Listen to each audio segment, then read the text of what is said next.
जय हिंद, जोहार झारखंड। मैं शमशाद आलम। आज जिस मुद्दे पे बात करने वाले हैं वो मुद्दा है कोल्हान की शेरनी बेबी महतो के बारे में। आखिर बेबी महतो को कौन नहीं जानता है।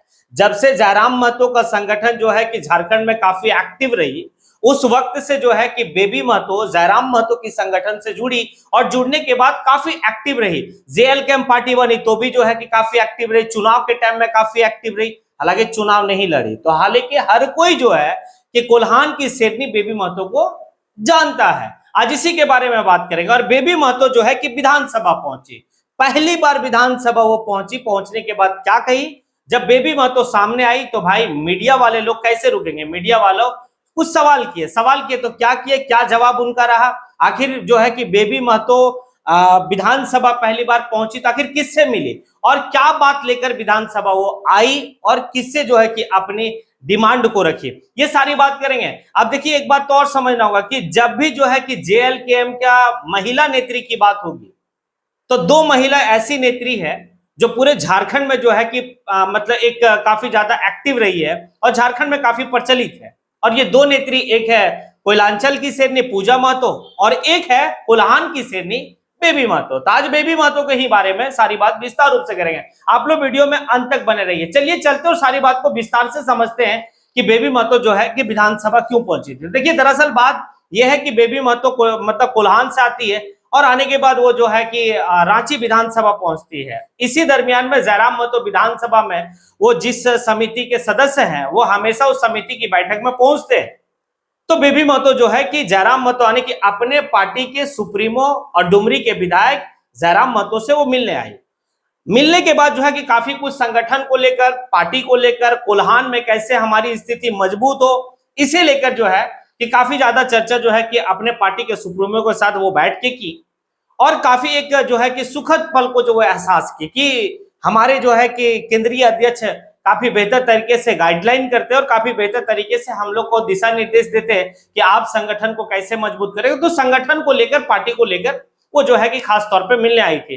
लेकिन वो पहली बार विधानसभा आई। जब पहली बार विधानसभा आई तो भाई मीडिया वाले लोग आखिर कहां जो है कि पीछे रहेंगे, क्योंकि जब भी जेएलकेएम का नेत्रियों की बात होगी तो भाई दो नेत्री को मीडिया काफी ज्यादा कवर करती है पूरे झारखंड में, एक बेबी महतो, दूसरा पूजा महतो। तो बेबी महतो से मीडिया वाले लोग सवाल किए। सवाल ये रहा कि आप पहली बार जो है कि यहाँ आए, तो कही कि हाँ पहली बार आए हैं, लेकिन एक बात बताइए आखिर आप सदस्य बनकर कब आएंगे। तो देखिए, बेबी महतो का कहना है कि ये अभी दिल्ली दूर है, लेकिन अगर मौका मिलता है तो मैं अगर सदस्य बनकर इस सदन में आ जाऊंगी तो फिर हमारी रूप वही रहेगी जो रूप आज आप जो है कि सड़कों पर देखते हैं। नियम और नीति को लेकर जिस तरीके से हम लोग हल्ला बोल करते हैं, बस सेम जो है कि अगर सदन के अंदर पहुंच गए सदस्य बनके तो वही जो है कि तेवर हमारा यानी कि सदन के अंदर रहेगा।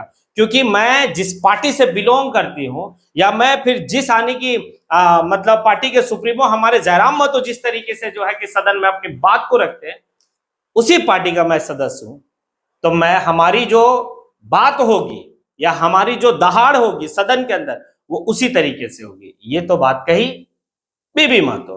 बेबी महतो आगे जो है कि इस बात को भी कहती है कि सरकार को आड़े हाथ ली और सरकार को आड़े हाथ लेने के बाद कहती है कि सरकार का नीति और नीयत दोनों जो है कि साफ नहीं है। आखिर सरकार वादा करके क्या आया था। सरकार वादा ये किया था कि नियोजन नीति होगा, स्थानीयता नीति होगा। आज जो है कि काफी लोग जो है कि पीछे चले गए झारखंड के लोग। ना हमारे पास साफ नीति है, ना साफ जो है कि नियत है। अगर हमारा नियोजन नीति क्या है अभी तक क्लियर नहीं है, हमारा स्थानीयता नीति क्या है हम अभी क्लियर नहीं है। और इसी बात को लेकर जो है कि बेबी महतो कहती है कि हमारे जो है कि कोल्हान से कुछ लोग जयराम महतो से पूर्व में, हमसे पूर्व में मिलने के लिए आए थे। और आए क्यों थे, वो इसी स्थानीयता नीति को लेकर, क्योंकि वो मूलतः झारखंड का होने के बावजूद भी ना उनका आवासीय बन पा रहा, ना उनका जो है कि कास्ट मतलब सर्टिफिकेट बन पा रहा। आखिर वो लोग कहां जाएंगे। तो ये तो बात को लेकर वो जो है कि यहां तक पहुंचे और पहुंचने के बाद पार्टी के सुप्रीमो जयराम महतो के पास अपनी बात को रखे हुए। लेकिन सरकार जो है कि काफी सोई हुई है। और अगर सरकार इस तरीके से अगर निराशाजनक इनकी कार्यशैली रही तो आने वाले वक्त में जो है कि हमारी पार्टी काफी मजबूत तरीके से चुनाव लड़ेगी 29 में, और लड़ेगी तो फिर काफी बेहतर तरीके से जो है कि हम लोग सरकार बनाने का प्रयास करेंगे।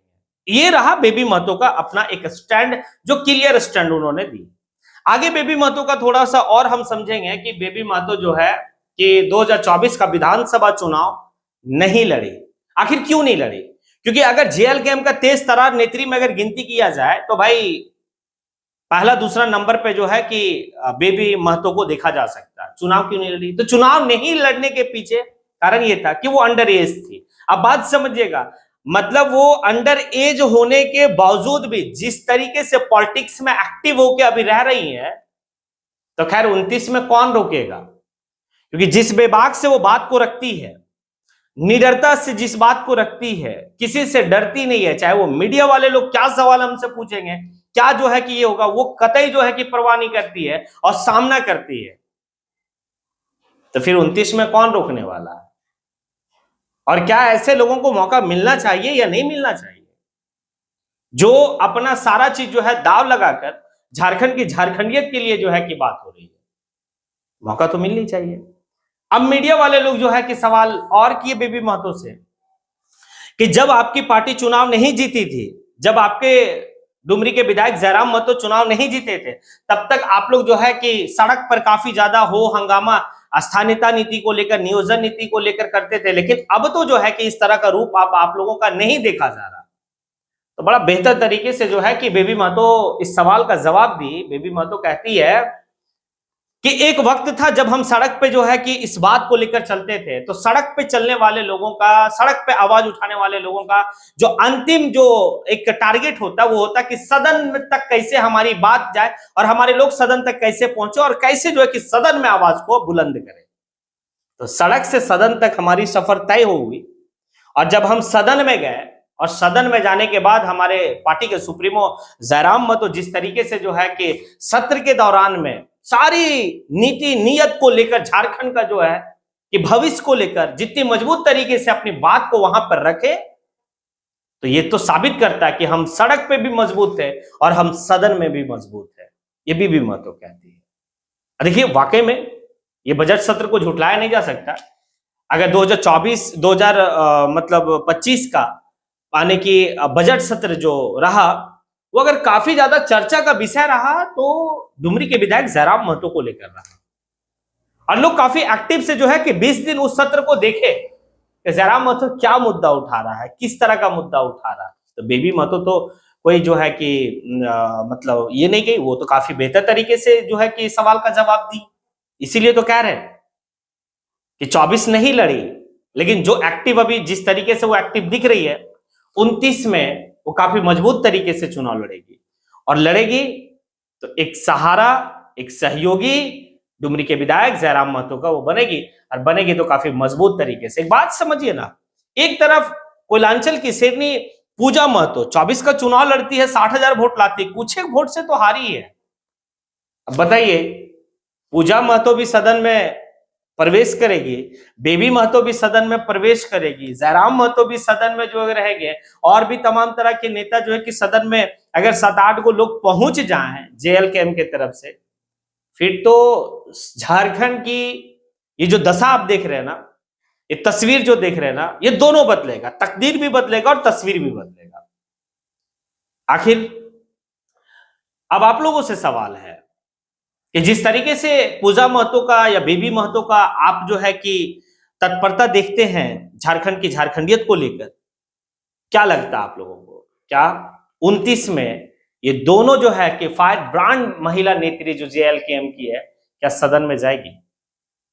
और मैंने जो कहा बेबी महतो को लेकर, यानी कि कोल्हान की शेरनी को लेकर, क्या मैंने सही कहा या फिर कुछ और कहा? अगर आप लोगों को लगता है कि हाँ मैंने सही कहा, तो फिर आप कमेंट बॉक्स में आके कमेंट जरूर करें। अगर आप लोग को लगता है कि नहीं, आपकी बात में वो तथ्य नहीं थी, तो भी आप कमेंट बॉक्स में आके कमेंट जरूर करें, क्योंकि आपकी कमेंट हमें जो है एक ऊर्जा देती है, आपकी कमेंट हमें एक सीख देती है। इसीलिए मैं कमेंट करने के लिए कहता हूं आप लोगों को। इसी के साथ मैं अपनी बात को यहीं पे समेटता हूं। जय हिंद।